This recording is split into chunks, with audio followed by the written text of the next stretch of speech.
உலகின் விளிம்பில் நீ இருந்தாலும் அங்கும் வருவேன் அறிவாயா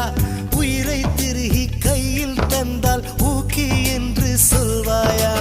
ஆமாம் என்று சொல்லிவிட்டால் ஆண்டுகள் 100 உயிர் தரிப்பேன் இல்லை என்று சொல்லிவிட்டால் சொல்லின் முடிவில் உயிர் துறப்பேன் நான் இன்னொரு கருவில் பிறந்து வந்தேனும் மீண்டும் காதலிப்பேன்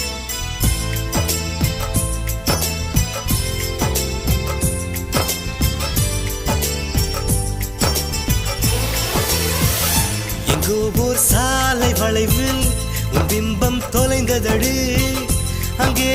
நீ